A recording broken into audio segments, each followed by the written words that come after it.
Buenas noches. Les damos la bienvenida a este seminario de la sesión mensual de la Unidad de Imagen Mamaria. Dejo con ustedes a la doctora María del Carmen Lara Tamburrino, directora de CT Scanner San Ángel.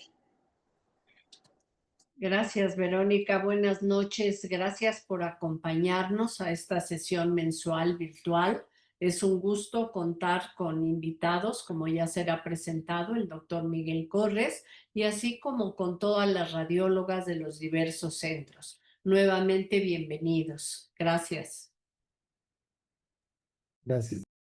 Hola, muy buenas noches. Es para mí un gusto estar el día de hoy con ustedes.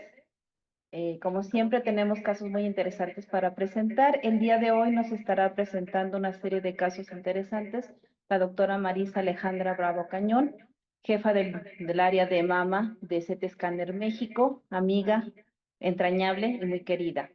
Y estamos también de lujo con el doctor Miguel Corres, que invitado especial del día de hoy cuando está con nosotros, médico ginecólogo, oncólogo, adscrito al Centro Médico Naval y del Centro Médico ABC. Bienvenidos todos sean ustedes y pues daremos comienzo a esta charla y estas sesiones de casos. Marisa, te cedo la palabra. Muchas gracias y bienvenidos a este webinar que durante muchos años, siempre lo tengo que decir, fue originado y originado por la doctora Lara y a la fecha sigue vigente y es la encargada de todo esto que hacemos con mucho gusto. Y bueno, en este marco de la lucha en contra del cáncer de mama, la concientización de cáncer de mama, pues no podíamos dejar sin un broche de oro con este webinar que vamos a tratar de dar lo mejor o los casos que hemos sentido interesantes en este webinar y que podemos compartir con el doctor Corres.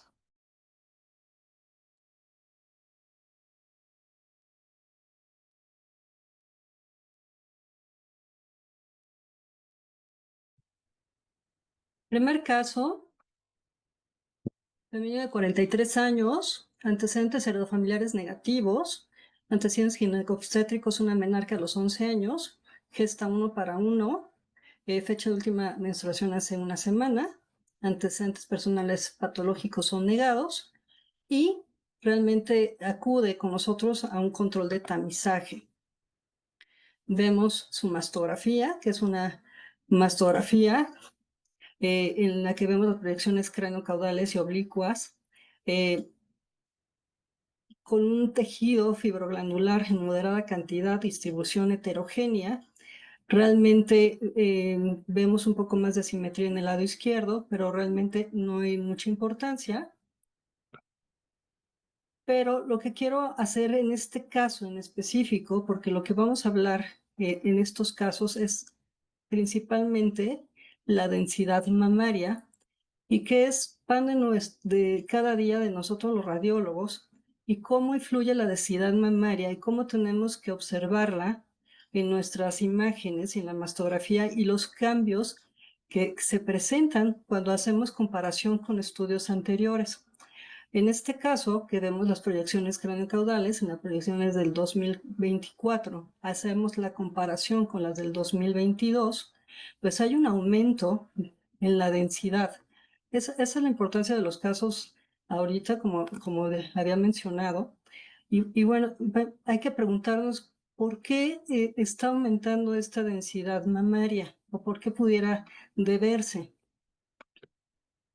Hacemos igual la comparación en el 2024 con el 2022 y realmente hay un aumento difuso en la densidad en los dos lados. Hacemos una mayor énfasis en el interrogatorio, la paciente está lactando. No tenemos el ultrasonido porque me quiero enfocar en estos casos, sobre todo en la mastografía en los cambios de densidad. Y bueno, tenemos un BIRATS 3 en esta paciente por el cambio que tenemos en el aumento en la densidad. Acude con nosotros en el 2025 y vean cómo se manifiesta la densidad mamaria. La morfología del tejido mamario no cambia, sin embargo sí disminuye la densidad mamaria. tanto en la proyección craneocaudal como en la oblicua. Y hacer un comparativo en los 3 años, vean el del 2022, cuando se presenta, cuando está lactando, y cómo se presenta en el actual. Y vean que esta del 2025 pues, es muy similar a la que estábamos viendo en el 2022. Entonces, sí realmente hay un factor aquí que es importante de considerar. Igual en la proyección oblicua, vemos el aumento en la densidad y cómo en el 2025 es muy similar a aquel que teníamos en el 2022, inclusive hasta un poco menos. El caso número 2, 41 años de edad, antecedentes heredofamiliares. Bueno, pues aquí tiene muchos antecedentes de cáncer renal, la madre, la prima con cáncer en globo ocular, el hermano con un cáncer cerebral. Entonces, bueno, tiene muchos factores de riesgo. Antecedentes ginecobstétricos, menarca a los 12 años. La fecha de última menstruación fue hace un año. Los antecedentes personales patológicos. El antecedente tuvo un cáncer de mama izquierdo, un sarcoma de bajo grado, se manejó con una mastectomía, al final fue un mioblastoma, se fue manejada con una reconstrucción mamaria y una transposición de músculo abdominal, y esto fue hace 5 años. Acude ahora con nosotros a un seguimiento y a su primer estudio de mastografía. Estamos viendo en la proyección del lado derecho, que es la que estamos evaluando, obviamente la presencia de un implante, que con el implante pues tenemos que hacer las obligadas proyecciones con técnica de Eklund para mejor valoración del parénquima mamario, y estamos viendo un tejido realmente abundante, tejido extremadamente denso, una distribución heterogénea, el implante de localización epipectoral, este tipo de mamas que son realmente difíciles de evaluar y que tenemos que siempre hacer uso de proyecciones adicionales o estudios complementarios como es el ultrasonido, ¿no? Y no nos vayamos con todos los factores del cáncer. Siempre le comento a la doctora Lesbia que no todo es cáncer y que realmente hay que evaluar las cosas y que también hay muchas cosas benignas que siempre tenemos que tomar en cuenta y a considerar. La paciente está lactando.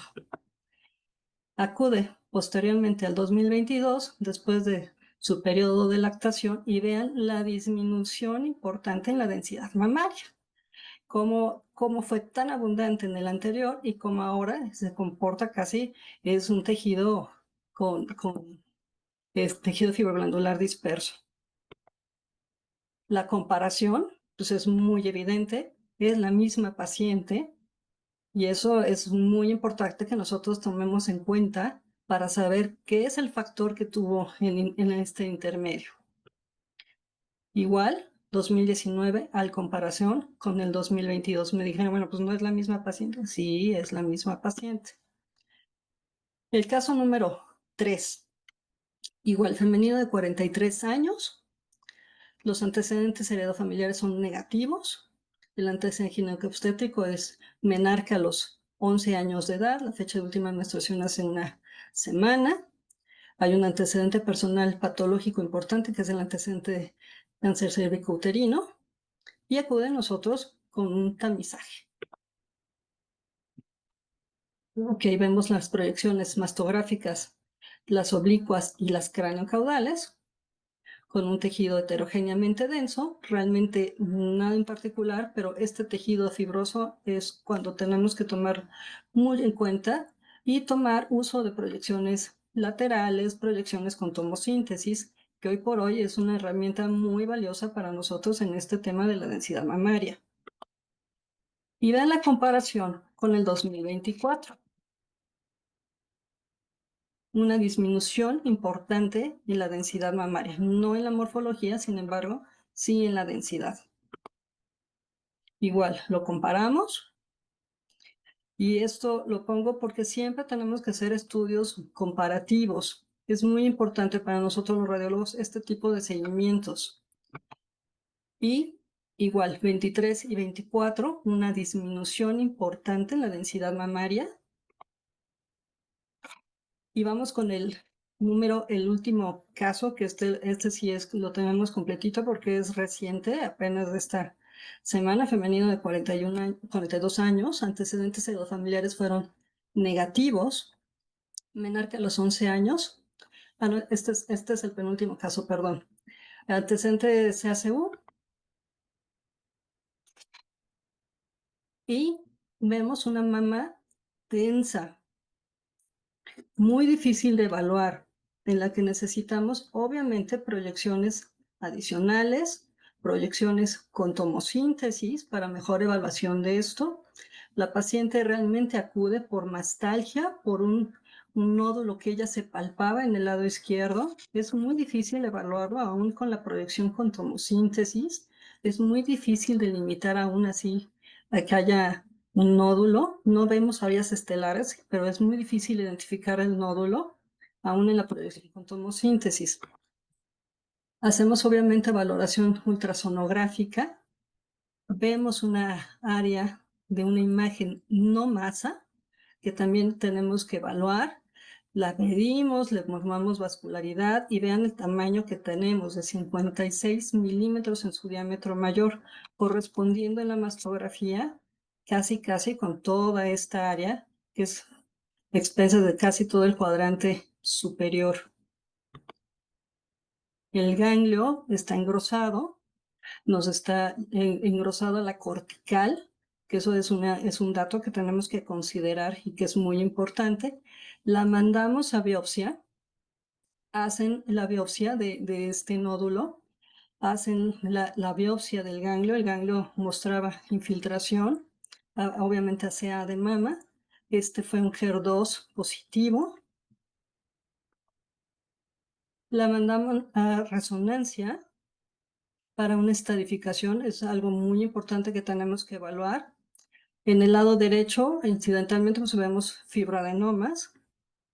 Y en el lado izquierdo, vean la extensión de este proceso. El nódulo que ya se palpaba, pero sin embargo hay una extensión importante en toda la mama.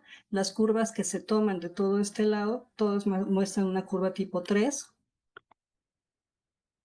La heterogeneidad, el nódulo y en esta proyección la heterogeneidad y la no masa que ya estábamos identificando, y así como tenemos que describirlo como un área no masa.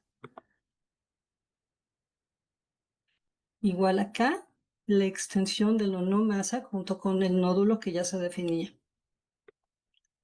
Y bueno, vamos a hablar un poquito de lo que es la densidad mamaria, que realmente pues, es la proporción de tejido fibroso y glandular con el tejido graso. Tenemos que decir que no está en relación con el tamaño o la firmeza de la mama. Esto muchos pacientes a veces tienen la confusión de que entre mama más grande es mama más densa y bueno, realmente esto es independiente. El tamaño no es dependiente de la densidad mamaria. El tejido mamario obviamente puede dificultar la detección del cáncer de mama en una mastografía. Por eso es importante mencionarlo. Y bueno, aquí pongo, creo que todo el mundo sabe de este juego de dónde está Wally. Pues es muy fácil ver dónde está Wally cuando hay menos personas, cuando incrementan las personas, a cuando ya hay un gran volumen de personas, ¿no? Para esto, así lo correlaciono como la densidad mamaria. La FDA ha obligado ya en las interpretaciones que tenemos que incluir lo de la densidad mamaria. ¿Qué tipo de densidad mamaria tiene la paciente? Y la paciente también tiene que conocer qué tipo de tejido tiene. ¿Por qué? Porque es muy importante para los seguimientos y los factores de riesgo. La proporción entre el tejido fibroso y glandular, en la quinta edición que lo mencionamos. El A es el completamente compuesto por tejido graso, el B, tejido fibroglandular disperso, el C, heterogéneamente denso, y el D, que es extremadamente denso. Y donde tenemos que tener mucho más cuidado, obviamente, es en el C y en el D. ¿Cuáles son los factores que influyen en la densidad mamaria? La edad, Entre más jóvenes es mayor densidad de tejido, factores genéticos, factores hormonales, que eso es algo muy importante, como la glándula mamaria se comporta durante 24 horas con todas estas respuestas hormonales que per se tenemos, más las que son agregadas. El peso corporal es muy importante. El mayor riesgo de desarrollar cáncer de mama entre mayor densidad de tejido. Ya lo dije, es más difícil detectar tumores pequeños en una mastografía y necesitamos realizar estudios adicionales para complementar su valoración. La tomosíntesis, que bueno, sabiendo que es una mama densa, cada vez que haga un seguimiento tenemos que hacer estas tomosíntesis. El ultrasonido, que es muy curioso porque en el ultrasonido, cuando empezábamos a hacer ultrasonidos, es cuando se empezó a hablar también de la densidad mamaria y la importancia que se tenía. Y por eso empezaron muchos estudios para hacer esta correlación de la mastografía con el ultrasonido. Ahora hay otro tipo de estudios y otro tipo de herramientas que nos ayudan, como es la mastografía contrastada, la tomosíntesis, que creo que hoy por hoy es una herramienta que es indispensable para nosotros los radiólogos utilizarla, y la resonancia magnética. ¿Cuál es la importancia de conocer la densidad mamaria? Bueno, pues hasta el 50% de las mujeres tienen mama densa, el tipo C el 40%, el D el 10%. Es un factor de riesgo importante en la detección del cáncer de mama.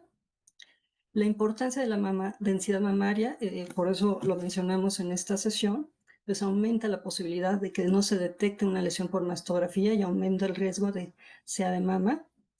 Hay un metaanálisis de McCormack que obtiene un riesgo relativo asociado a las mamas densas de 2.92 para mamas de densidad C y 4.64 para mamas densas de tipo D.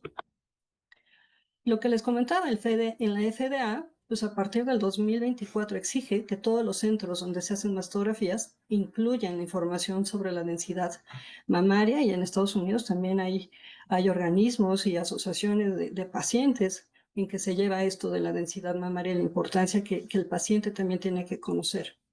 Y Karina Pecha, que es una radióloga argentina muy vigente, pues ha hecho estudios en donde demuestra que el 26% de las mujeres de 1588 de 18 a 82 años conoce la relación entre la densidad mamaria. También tenemos que decir que hay causas desconocidas, hay mayor propensión en pacientes jóvenes y el índice de masa corporal baja. ¿Cuáles son las recomendaciones y cuál es el abordaje que nosotros sugerimos? Iniciar la mastografía a partir de los 40 años de manera anual, aunque sepamos que la baja la sensibilidad y la especificidad, sin embargo hay que hacerla. El 15 a 30% de los cánceres pueden pasar desapercibidos, y bueno, hay una disminución en la sensibilidad cuando son mastógrafos análogos, y con los mastógrafos digitales que hay un 83.6%. Creo que ya hoy por hoy, no sé si todavía haya centros donde tengan mastografías análogas, pero bueno, es un dato que tenemos que considerar. ¿Cuáles son las causas que modifican la densidad mamaria? Las que la disminuyen: la menopausia, el aumento de peso, los medicamentos para tratamiento de cáncer de mama, inhibidores de la aromatasa y el tamoxifeno. ¿Cuáles son los que aumentan la densidad mamaria? Pues la edad, el embarazo, la lactancia, la terapia hormonal de reemplazo, las terapias hormonales para embarazo, la baja de peso, la genética y unas exposiciones hormonales a largo plazo. El doctor Correa, vas a hablar un poquito después de esto, pero pues, las menarcas tempranas menores de 12 años y una menopausias tardías posteriores a los 55 años. ¿Qué conclusiones digo a base de la densidad mamaria? ¿Cuáles son las que no podemos modificar, que no podemos hacer mucho? Pues la edad, la genética, la historia familiar, los antecedentes personales, la menarca temprana y la menopausia tardía. Pero ¿cuáles sí podemos modificar? La terapia hormonal prolongada, los hábitos como es la obesidad, el alcohol, el sedentarismo, la nuliparidad y la falta de lactancia. La densidad mamaria es clave en detección y riesgo. Es muy importante el análisis conjunto con otros factores que van a mejorar la estrategia del screening o del tamizaje y el equipo multidisciplinario, el rol del radiólogo y el ginecólogo para poder educar, guiar y personalizar en la prevención. Y bueno, con esto termino mi participación ahorita y doy pie para continuar con el doctor Miguel Corres. Muchas gracias por aceptar nuestra invitación y te cedo la palabra. Sí, muchas gracias. Vamos a... Bueno, pues mucho de la densidad mamaria ya se comentó. Yo tenía algunas diapositivas, pero ya nada más vamos a como que tratar de este, ver la importancia de sumarla a otros factores de riesgo, ¿no? Entonces, sabemos que el cáncer de mama, desafortunadamente, la ciencia no ha logrado identificar una causa única de por qué ocurre. La pregunta frecuente que nos hacen nuestras pacientes cuando llegan al consultorio es, bueno, ¿por qué me dio esta enfermedad? ¿Qué hice mal o qué no, o qué tenía que haber hecho o qué dejé de hacer, ¿no? Y la realidad es que no podemos nosotros atribuirle a un solo factor la enfermedad. Entonces parece ser que confluyen varios factores que deben de estar presentes y también la ausencia de otras medidas reductoras de riesgo, pero hay quienes aún teniendo todos los factores de riesgo no van a tener cáncer y hay algunas mujeres que aún estando completamente sin ningún factor de riesgo van a tener la enfermedad y eso es la razón por la que el estudio de mastografía se sigue considerando universal. Bueno, y ya hablando un poquito de esto. Sabemos que el cáncer de mama sigue siendo el cáncer más frecuente en las mujeres. Solo algunos países de África sigue siendo el cáncer cervicuterino, pero en el resto del mundo, cuando vemos los mapas, cáncer de mama sigue siendo el cáncer más frecuente en mujeres. ¿Y por qué es importante conocer los factores de riesgo? Bueno, porque pues, nos va a permitir identificar mujeres que requieren estrategias de prevención y vamos a también a identificar grupos que refieren detección más temprana o fuera de los rangos de edad recomendados para la mayoría de las mujeres y también nos va a permitir, por tanto, dar manejos individualizados. En general, los factores de riesgo desde nuestras clases de epidemiología de la facultad nos los dividen como aquellos que son no modificables y aquellos que son modificables. Voy a empezar primero por los no modificables. ¿Y a qué le llamamos a un factor de riesgo no modificable? A las condiciones o características clínicas de los pacientes que pues no está en sus manos ni de ellos ni de nadie cambiarlos. Y entre ellos los más importantes son tanto la edad como el género. ¿Por qué el género? Porque la glándula mamaria no nada más está en la mujer, también los hombres tienen glándulas mamarias y algunos señores de edad avanzada tienen bastante glándula mamaria. Entonces, sabemos que es 100 veces más frecuente el cáncer en mujeres que en hombres. El simple hecho de ser mujer ya nos va a incrementar el riesgo. El segundo factor de riesgo más importante, no modificable, es la edad. Aquí podemos ver en esta gráfica cómo el cáncer de mama va aumentando en frecuencia conforme aumenta la edad. Eso y la densidad mamaria que ya platicaron hace un momento son las razones por las cuales las mastografías se inician a partir de los 40. Todavía cuando yo empecé oncología hace casi ya más o menos como 15 años, todavía existía la controversia si era a partir de los 50 o si era a partir de los 40, etcétera. Pero ahora ya sabemos que por la alta frecuencia de 40 en adelante ya se recomienda empezar a hacer el estudio de tamizaje. Ahora, ¿qué se sabe de la raza? La raza sabemos que en la sobrevida puede llegar a ser diferente. Hay algunos sesgos en los estudios porque algunos de ellos sugieren que esta diferencia en sobrevida es debido a los accesos a los servicios de salud, pero todavía no sabemos si también tiene que ver alguna cuestión genética en algunas mujeres de raza negra o en algunas razas latinas, porque sí tenemos una mayor frecuencia de tumores triple negativos en raza negra y en mujeres hispanas, y sabemos que los tumores triple negativos, hasta hace unos años que estábamos muy limitados en el armamento terapéutico, pues van a tener un pronóstico pues más desfavorable. Ahora, otra pregunta es, como ya comentó también la doctora Marisa, no todo es cáncer, la glándula mamaria se puede enfermar de muchas cosas y es más larga la lista de enfermedad benigna que de enfermedad maligna. Entonces sabemos que la enfermedad benigna de la mama es un espectro de patologías que van a dividirse en dos grandes grupos, aquellas que las llamamos no proliferativas, que estas no nos van a incrementar el riesgo en el futuro de tener una lesión maligna, que afortunadamente son la mayoría, y hay otras lesiones que las clasificamos como proliferativas y estas a su vez las subdividimos en aquellas que tienen atipias y las que no tienen atipias. Y podemos ver que el riesgo relativo o el incremento del riesgo de cáncer va a cambiar cuando una lesión es proliferativa y tiene atipias. Vemos que cuando no tiene atipias apenas nos incrementa de 1.3 a 2 veces el riesgo, comparado que cuando hay atipias puede incrementarse hasta 4 a 6 el riesgo relativo. Y cuando estas lesiones son multifocales, podemos tener hasta un aumento de 10 veces el riesgo de cáncer de mama en el futuro. Esto es importante saberlo porque este grupo de mujeres van a requerir unos estudios de seguimiento más, pues más cercanos, más estrechos. Ahora, la historia familiar. El cáncer de mama no tiene sabemos que lo dividimos como un cáncer genético cuando hay una mutación conocida en la familia.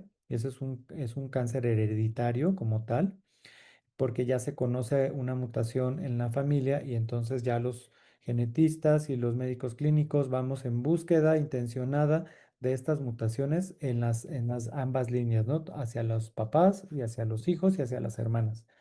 Pero también hay un patrón familiar, que en el patrón familiar no hay una mutación conocida en las personas que tienen cáncer de mama, pero sí tienen mayor riesgo que la población general cuando hay una persona relacionada en su familia de primer grado y hasta de segundo grado con cáncer de mama. Cuando es de primer grado, esto se va a incrementar hasta 2.9 más veces el riesgo de cáncer. Y si nuestro familiar de primer grado tuvo el cáncer antes de los 40, este riesgo se incrementa hasta 6 veces. Ahora, ¿qué hay de la historia personal? Por ahí ya hubo un casito muy interesante. Ya las pacientes que tuvieron cáncer de mama, pues evidentemente tienen más riesgo de tener cáncer de mama después de que superaron la enfermedad. Afortunadamente sabemos que la enfermedad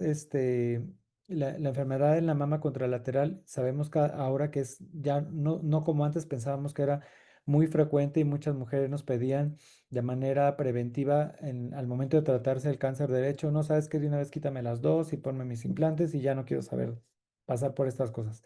Sabemos que la enfermedad contralateral va a alcanzar apenas el 5% y es la razón por la que se ha dejado de realizar de manera generalizada una mastectomía bilateral a menos de que haya otras condiciones clínicas que sí lo justifiquen, como la agresividad del tumor, diferenciar si el nuevo tumor es metastásico, si hay una enfermedad genética asociada en estas pacientes para poder sugerir este tipo de abordaje.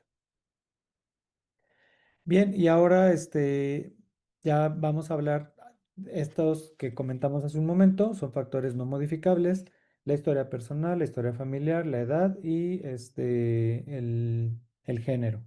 Ahora vamos a hablar sobre unos factores que se llaman modificables. ¿Qué quiere decir? Que si nosotros hacemos un poquito de reflexión y tomamos unos cambios en nuestra vida diaria, podemos reducir. Sabemos que aún haciendo todo esto, la enfermedad no respeta a nadie, no respeta religión, no respeta estado civil, no respeta creencia política, ni económica, ni de nada. Pero bueno, hablando del alcohol, hay más de 40 estudios epidemiológicos donde encuentran una asociación no débil del consumo de alcohol y el cáncer de mama. Sabemos que 10 gramos o más al día de una bebida estándar, estamos hablando de una copa de vino, a lo mejor dos cervezas, etcétera, nos van a incrementar hasta 9% comparado con mujeres que no consumen nada de alcohol. Aquí es importante hacer un poquito más de énfasis porque muchas pacientes a lo mejor se toman el aperitivo en la comida, su copita de vino en la noche antes de dormir y cuando les preguntamos que si consumen alcohol, pues nos dicen que no porque pues piensan que al no emborracharse pues es como parte de la alimentación, ¿no? Pero cuando ya interrogamos de manera más exhaustiva, existen pacientes que consumen cantidades bajitas crónicas de alcohol y esto sí nos va a tener un impacto. ¿Cuál es la razón? Bueno, no se conoce al 100%, pero algunos estudios nos indican que los niveles altos de alcohol van a incrementar tanto los niveles de estrógenos y de andrógenos. Esto es porque va a haber menor producción de algunas proteínas en hígado que se encargan de transportar las hormonas esteroideas. Y entonces, aunque los niveles séricos sean iguales en dos mujeres, la fracción libre de la proteína va a estar mayor en quienes tienen este problema o esta reducción de formación hepática de estas proteínas. El alcohol por sí mismo va a dañar el DNA y también algunas mujeres que consumen ya en alcoholismo crónico pueden tener también dietas bajas en ácido fólico. Otro de los factores de riesgo que pueden llegar a ser modificables es la dieta y la composición corporal. Sabemos que el índice de masa corporal se relaciona o el incremento de más del 10% en la menopausia van a incrementar hasta 18% más riesgo de cáncer en mujeres que se mantienen en el peso en la menopausia. Aquí hay algo importante. Sabemos que el aumentar de peso nos incrementa el riesgo en la menopausia, pero no tenemos algo concluyente que el bajar de peso en la menopausia nos proteja, por lo que el mantenerse en su peso es suficiente para poder estar protegidos hacia este factor de riesgo. Esto se explica porque sabemos que a nivel periférico en el tejido graso hay conversión de andrógenos hacia estrógenos y puede pasar que algunas mujeres con obesidad en la menopausia tengan niveles incrementados de estrógenos por esta conversión periférica y también las personas que cursan con sobrepeso y obesidad tienen niveles de insulina más altos y sabemos que la insulina es una hormona que va a activar la mitosis y en algunas células tumorales va a funcionar como como un agente pro división. Ahora, ¿qué hay del estilo de vida? Sabemos que la actividad física nos va a proteger para el cáncer de mama. Sabemos que el ejercicio y la composición corporal, el mantener un porcentaje de músculo y un porcentaje de grasa en rangos lo más cercano a lo normal, pues nos va a reducir también el riesgo de presentar la enfermedad.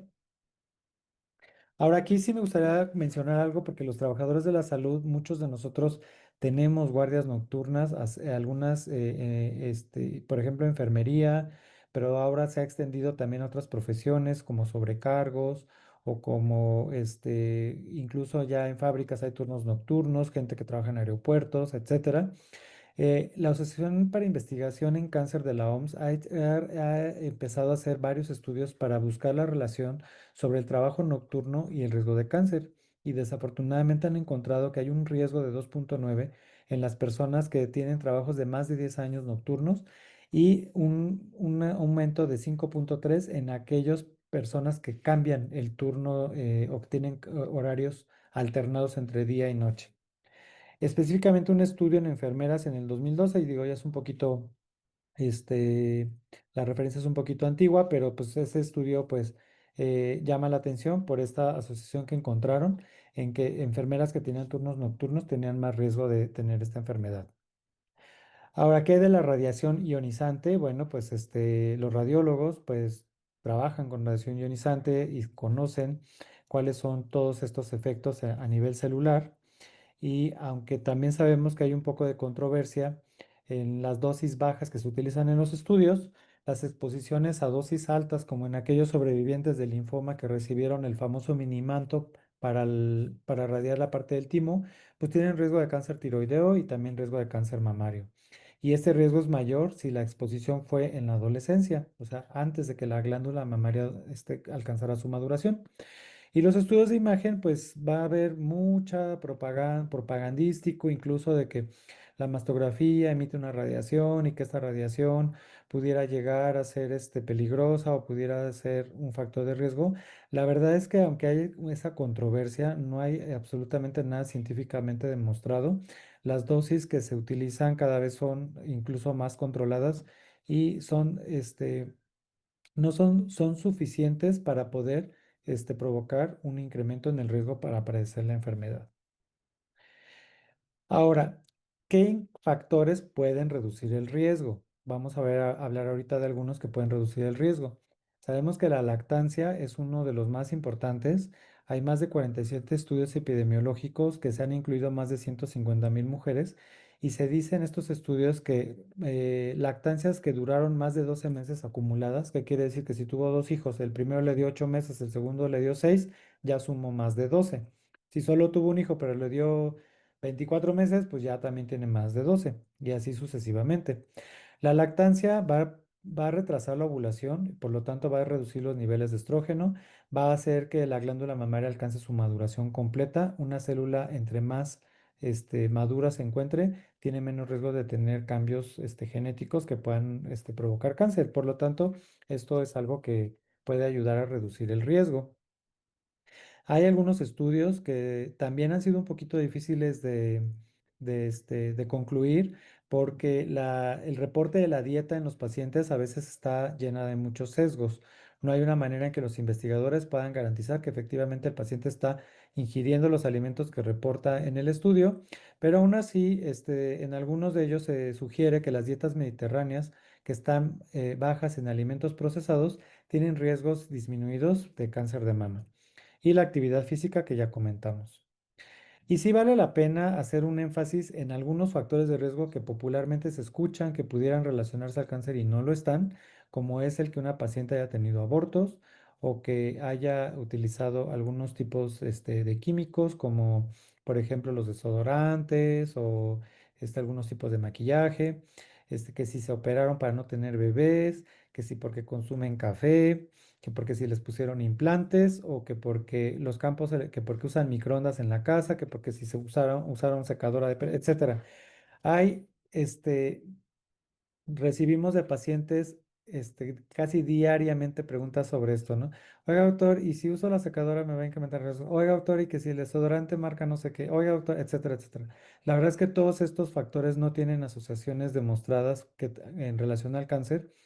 Y sí debemos de voltear a ver las que sí lo tienen, como es el ejercicio, el peso, el consumo de alcohol, que esas, pues no nos las preguntan porque son más difíciles de llevar a cabo porque implican un compromiso de autocuidado.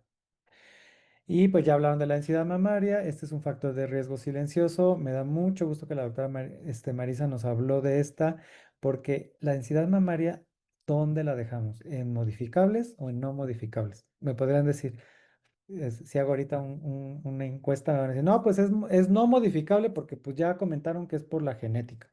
Pues es cierto.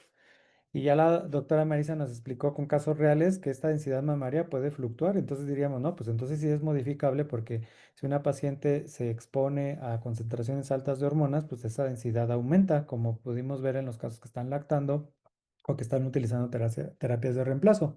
Y al revés, cuando las pacientes entran en menopausa, que los niveles estrogénicos bajan, o cuando damos terapias para el cáncer, que ya lo comentó la doctora también, como tamoxifeno, etcétera, estos medicamentos también reducen. Entonces, ¿dónde dejamos la densidad mamaria? Pues puede estar realmente en ambos factores de riesgo, por eso la dejé al final.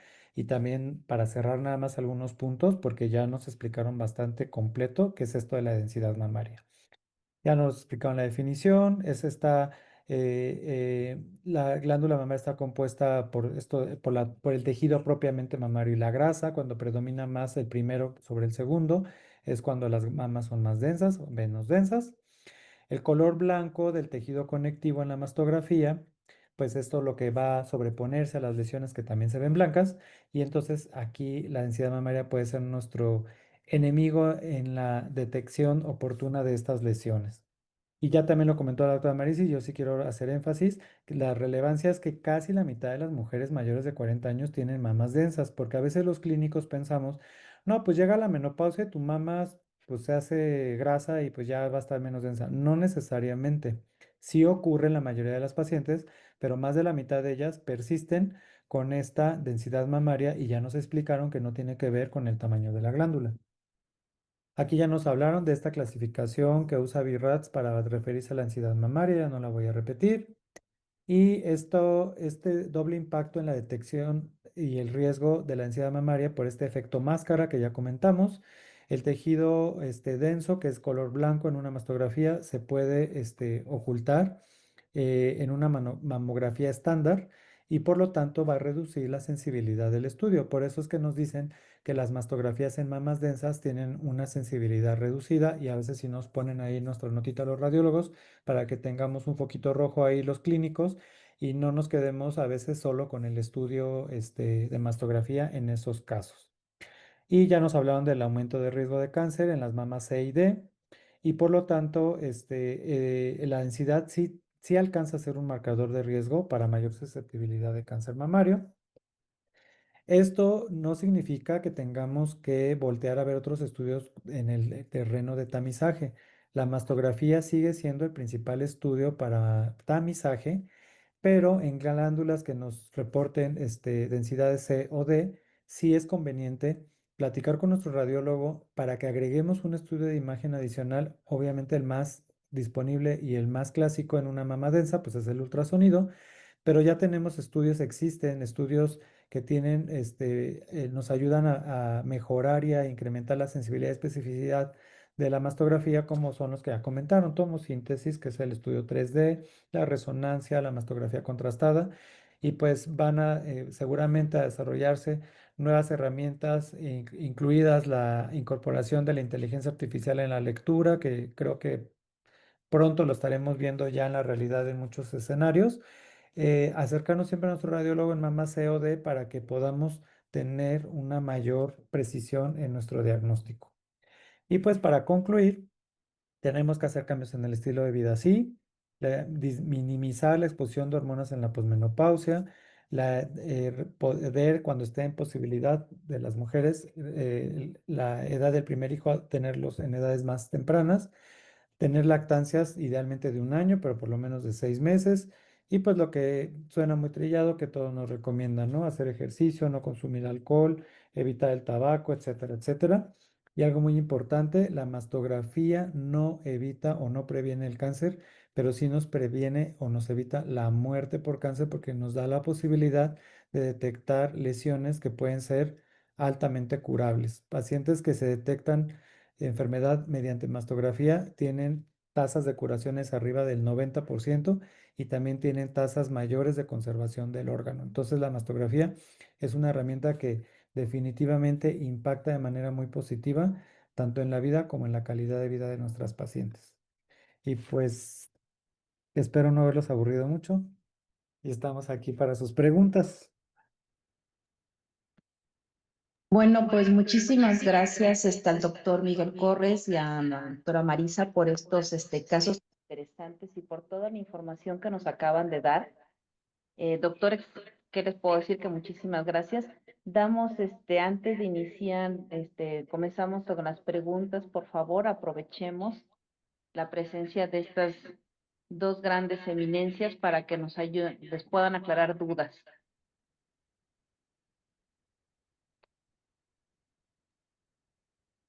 Por Si favor. si me permiten, puedo hacer una lesbia, y es directa para el doctor Miguel.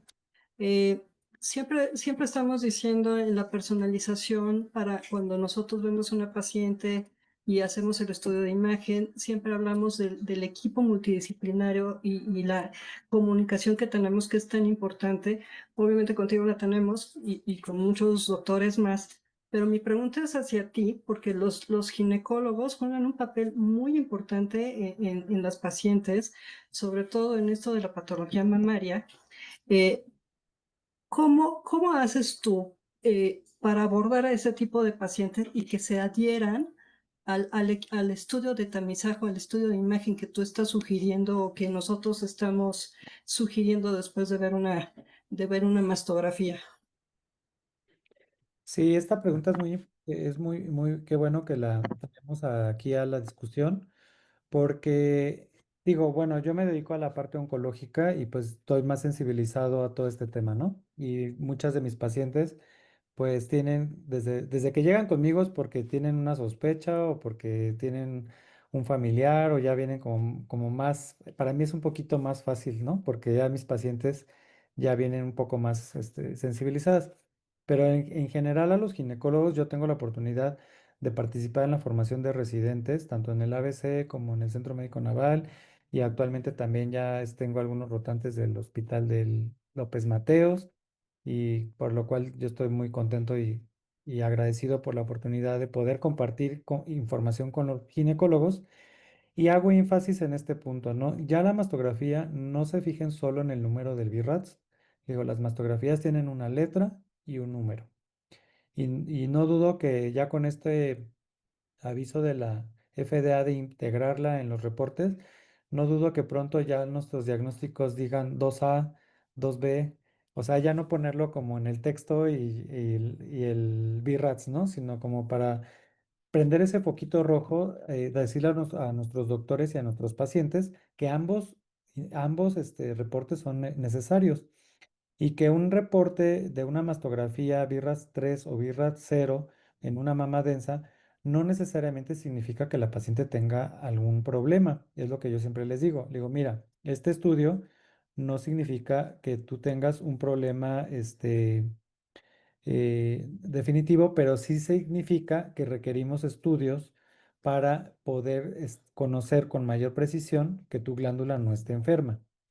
Entonces, esa pregunta para un ginecólogo que no está empapado en el tema, sí es difícil. Bueno, ¿qué estudio le pido? Una resonancia, la tomosíntesis, una 3D, ¿no? O sea, y aquí lo que decimos, ¿no? Siempre les digo, acérquense a su radiólogo. O sea, toda la interpretación tiene el nombre, tiene el teléfono del laboratorio, una llamada, un mensajito ahora que ya todos usamos, hasta en el Instagram te encuentras. Oye, mira, está conmigo la señora, ya la exploré, yo le encuentro, pues no, clínicamente no le encuentro algún hallazgo, pero me llama la atención que en el reporte me ponen un cero, ¿eh? ¿Qué estudio me sugieres? Ahora, también hay que tener un sentido de realidad que no siempre todos los estudios están disponibles para todas nuestras pacientes. Por ejemplo, la resonancia magnética es un estudio que no está tan disponible y en algunos centros, por ejemplo, usan de forma alternativa o sugieren los radiólogos de forma alternativa la mastografía contrastada porque la tienen disponible y es un poco menos complicado tener ese equipo, supongo, que un resonador. Entonces, la decisión de cuál estudio se debe complementar debe de incluir todas esas características, la disponibilidad, la aceptación del paciente al estudio y la recomendación de nuestro radiólogo, definitivamente. Pues exactamente es muy importante la comunicación que debemos tener ustedes con los clínicos, nosotros los radiólogos, cuando ustedes nos mandan un breve resumen de su paciente, si le palpan algo, le sienten algo, los antecedentes o factores de riesgo, a nosotros nos ayudan mucho para poder también orientar qué es el estudio más recomendado. Importante hacer mención que la paciente conozca su densidad mamaria y que esas pacientes que tienen mamas densas no solamente van a requerir la mastografía para poder llegar a un diagnóstico, sino también van a requerir seguramente algún otro estudio, generalmente ser ultrasonido. Nos están haciendo llegar una pregunta de cada cuándo se debe realizar la mastografía. ¿Quieres contestarlo, Lesbia? Bueno, le pregunta, bueno, ha habido mucha controversia, siempre hemos dicho, en cuanto a la fecha en que bueno, cada cuándo se debe de realizar la mastografía, o bueno, doctora, mejor usted nos pueda decir. No. Ya sigue, Lesbia. Bueno, por Bueno, favor, doctora. creo que ya el consenso de mama, afortunadamente en México, desde hace muchos años, 15 años, aceptó que empecemos a los 40 años de edad si no hay factores de riesgo y que se haga anual con fines de detección. Y ese es el tamizaje, que son 4 placas en mujer arriba de 40 años asintomática. Hacemos generalmente en nuestros centros mastografía diagnóstica, que incluye todas las placas que necesitamos para llegar a un diagnóstico, y la mayor parte de nuestras pacientes llevan el ultrasonido en forma complementaria. Si tenemos factores de riesgo como madre a edad temprana con cáncer de mama, debe de empezar la paciente 10 años del familiar más cercano, que a veces se vuelve un problema si fue la madre en una etapa muy temprana donde lo tuvo, pero en general hay que tomar en cuenta los factores de riesgo que ya se mencionó tanto por el doctor Corres como por Marisa, que hay que tener los factores de riesgo para hacer las sugerencias, y es así, de empezar antes a hacer la mastografía. Yo quisiera nada más agregar, y volviendo un poquito a la parte técnica de la paciente con lactancia. Idealmente, si la paciente no tiene una sospecha de una lesión maligna, porque ahí debe de hacerse sabiendo que vamos a tener un estudio no óptimo en calidad, pero generalmente podemos, si es una paciente que no tiene una tumoración palpable ni grandes factores de riesgo, esperar 6 meses a que la mama vuelva a su estado natural y podamos tener un estudio de imagen apropiado y no radiemos nada más en balde a nuestra paciente. Entonces, en la medida que sea posible, esperar estos 6 meses son válidos para tener un estudio óptimo. Bueno, aquí nos complementa la pregunta que por qué en sector salud están recomendando el estudio de mastografía cada 2 años. Bueno, de hecho, hay algunas asociaciones que recomiendan en pacientes de muy bajo riesgo en la posmenopausia, que tengan mamas no densas, que no tengan, que tuvieron hijos a edad temprana, que no tienen familiares de primer grado, o sea, que no tengan absolutamente ningún factor de riesgo, que se puede espaciar a cada 2 años. En mujeres que están en menopausa, que no reciben terapia de reemplazo, que no tuvieron antecedentes, etcétera, se puede ampliar la edad de tamizaje, se puede ampliar la periodicidad de tamizaje a cada 2 años. Pero ojo, el problema es que yo veo que en sistemas de salud o en sector salud público, a veces universalizan las recomendaciones sin identificar qué pacientes se pueden de manera segura pues aplazar el estudio de tamizaje y en quienes pues no es recomendable hacer esas pues dilaciones, pues ahora sí llamarles, ¿no? Como ya lo dijo el doctor Miguel, recordemos que muchas de las guías que nosotros estamos llevando nos basamos en guías que están en otros países, que tienen otro tipo de población, que tienen otro tipo de genética u otros factores de riesgo. Entonces, la doctora Lara lo sabe perfectamente, la lucha que se ha tenido precisamente para que se haga de manera rutinaria las mastografías a partir de los 40. México y Latinoamérica son diferentes la población, la genética, y vemos mayor número de casos de cáncer en pacientes jóvenes y menores de 50 años. Entonces, por eso la recomendación que se individualice de acuerdo a los factores de riesgo y a los antecedentes de la paciente, cada cuando sea recomendable. En algunas instituciones se recomienda cada 2 años, en realidad, la verdad, se debe hacer cada año. No sé en qué instituciones se esté haciendo cada 2 años, porque sí se hace de manera de a partir de los 50 a los 70 de manera anual. A veces hay cambios en cuanto a de los 40 a los 50 o después de los 70 sí se de instituciones donde ya no les hacen mastografía, pero debemos de recordar que el cáncer de mama se puede presentar a cualquier edad. A mí me ha tocado ver una paciente de 100 años allá en el Instituto de Cancerología con diagnóstico de cáncer de mama. Sí, y bueno, Perdón. Bueno, yo creo que ahí que hay que individualizar. A las viejitas como yo, pues bueno, si todavía estamos vigentes, activas, pensantes, pues hay que individualizar que se siga haciendo la mastografía y se puede espaciar un poco el tiempo. Pero una mujer activa a los 40 años de edad, hormonalmente en ebullición, sí, no nos da tiempo de encontrar un cáncer si nos vamos a 2 años de distancia.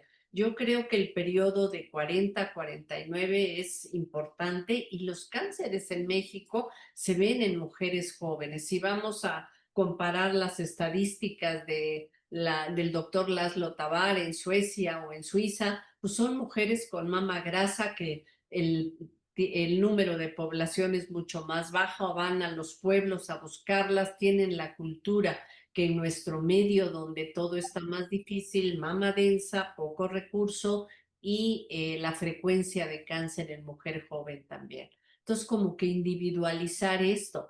Igual en la mujer después de los 70 años de edad, hay una comunidad en Estados Unidos, en Miami, Boca Ratón, donde siguen haciendo mastografía después de los 70. son mujeres jubiladas que están en perfecto estado de salud, que muchas siguen teniendo una labor y se siguen encontrando cánceres pequeñitos donde se van a morir de otra cosa y no por cáncer de mama. Pero bueno, ese es el primer mundo también, ¿verdad? Sí, así es. De hecho, la recomendación de suspender la mastografía también ha cambiado en los últimos años porque justo las mujeres, allá acá tenemos mujeres que tienen longevidades mayores con muy buenos estados de calidad de vida. Entonces, no podemos dejar de brindarles el beneficio si no tienen comorbilidades. Entonces, como regla general, los geriatras recomiendan que si la expectativa de nuestro adulto mayor es de más de 10 años, sí se tiene que seguir haciendo mastografía. Porque si esta edad de suspenderla es un poquito arbitraria, porque no todas las personas mayores tienen los mismos estados de salud. Hay personas incluso jóvenes que están más frágiles y hay adultos mayores que están más funcionales que muchos de 50 años. Entonces no podemos decir que la edad por sí misma sea un criterio para detener el tamizaje.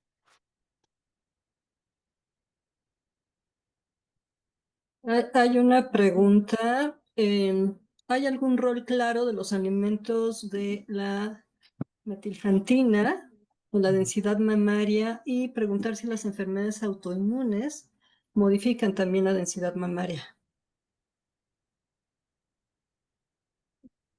Bueno, las enfermedades autoinmunes, la verdad es que yo lo desconozco, no sé si tengan alguna relación, no lo sé.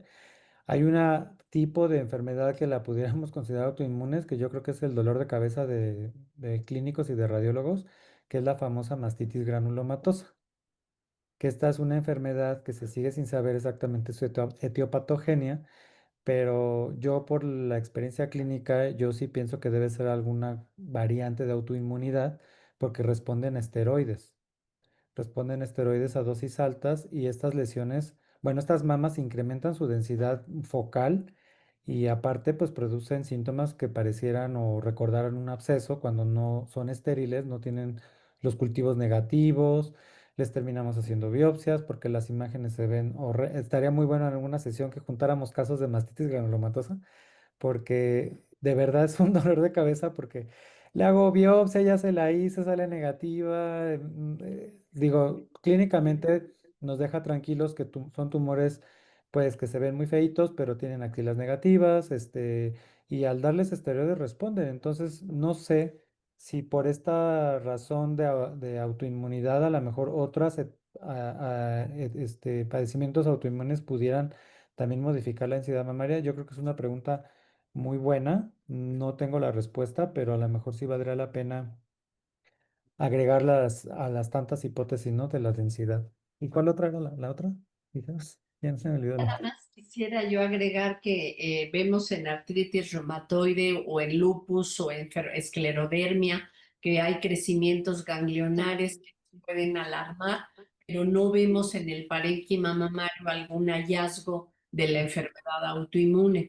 Y bueno, antiguamente que utilizaban el oro para tratamiento, veíamos incluso estas imágenes muy clásicas en los ganglios axilares aumentados y con cambios inflamatorios. Pero hasta que lo que yo puedo saber es que en la mama, como en el tejido, no hay un hallazgo especial. No. Gracias. También en la diabetes, Bueno, No, Y bueno, nada más para comentar que en la mastitis granulomatosa, como ya lo dijo el doctor, por el componente autoinmune que tiene, pueden ser patologías que puedan durar hasta un año para poder erradicarlas, su tratamiento, y que esa es a lo mejor la complejidad o la angustia que generan algunas pacientes que le dan tratamiento antibiótico, no hay mejoría, y que a veces, pues bueno, la biopsia nos permite confirmar de que esto no sea un carcinoma inflamatorio, sino una mastitis granulomatosa. En el instituto he visto pacientes que hasta durante un año tienen que estar con antibióticos y esteroides para poder erradicarla. y también, bueno, Y he visto luego yo que se reactivan en la mama contralateral. O sea, yo les digo, se copian, porque pues ya van casi en resolución la izquierda y a los 6 meses llegan con el problema en la mama derecha y dices, ay, ¿y ahora Entonces, de hecho, ahorita tengo justo un caso así, que igual se tardó, la primera la habían dejado como un BIRATS 3, le dimos tratamiento, no mejoró, ya nuestra radióloga prefirió mejor hacerle una biopsia, confirmó que era una mastitis granulomatosa, le dimos esteroides, dosis altas, mejoró la glándula, se apagó, quedó así con sus cicatrices en la piel porque hizo algunas fístulas que quedó la mama pues ya normal, ¿no? Y ahorita casi 6 meses después empieza con la mama contralateral, nuevamente una lesión pequeña, dolorosa, de igual los estudios de imagen con unas imágenes también, pues que te invitan a confirmar una biopsia para estar seguros de que, porque tampoco está peleado que haya tenido una mastitis granulomatosa que en el futuro pueda ser un cáncer de mama, ¿no? Entonces, no se exenta de que pueda tener las dos cosas, o una cosa ahorita y en el futuro otra, ¿no? Entonces, pues ojalá un día hagamos una serie de casos de eso porque estaría muy bueno. Nos vemos. Nos vemos. Muy bien, muy bien. Pues bueno, además de saludos que le mandan doctora Lara de diferentes partes de Los Cabos, de Centroamérica, muchos saludos y pues gracias por sus felicitaciones. Y Gracias. creo que sí, ya estamos sobre el tiempo. No sé si tengan algún otro comentario. Pues seguiremos haciendo esta sesión tan valiosa y tan felicitadas para el doctor, nuestro invitado, el doctor Corres, y para todos. Seguimos haciendo estas sesiones mensualmente. Acompáñenos, damos los 3 centros, Lomas, México y Sur, y siempre es muy valioso y enriquecedor contar con los clínicos en este manejo multidisciplinario de la paciente con tumores de mama. Así que muchísimas gracias por acompañarnos y siempre lo hacemos el último martes de cada mes. Así que los invitamos a la siguiente que nos toca, creo que a nosotros o a Lomas, ya no lo recuerdo, pero bueno, les participaremos la invitación. Así que muchísimas gracias a todas también por su participación, niñas. Gracias, doctor Corres, nuevamente, mucho gusto.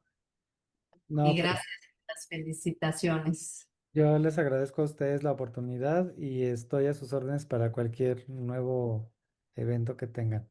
Gracias, doctor. Gracias, pues Gracias a todos. buenas, gracias, Marisita. Pues No, muchas gracias a gracias por todos. su Buenas presencia y noches. gracias a todos. Explicación del cuestionario. Alto, pero bueno. Siempre están una encuesta los médicos que nos hacen favor de acompañar, si todavía existe. En Ahí este va, ahí va. Ya la pusieron. Ya la pusieron. Yo creo que se llama el cuestionario y ya damos por terminada este webinar, agradeciendo a cada uno de ustedes su participación, a todos los que entraron por sus felicitaciones. Y bueno, pues ya con esto cerramos este mes de concientización de cáncer de mama, que día a día todos estamos trabajando en esta lucha, pero bueno, este mes es un poco más. Muchas gracias y buenas noches. Gracias.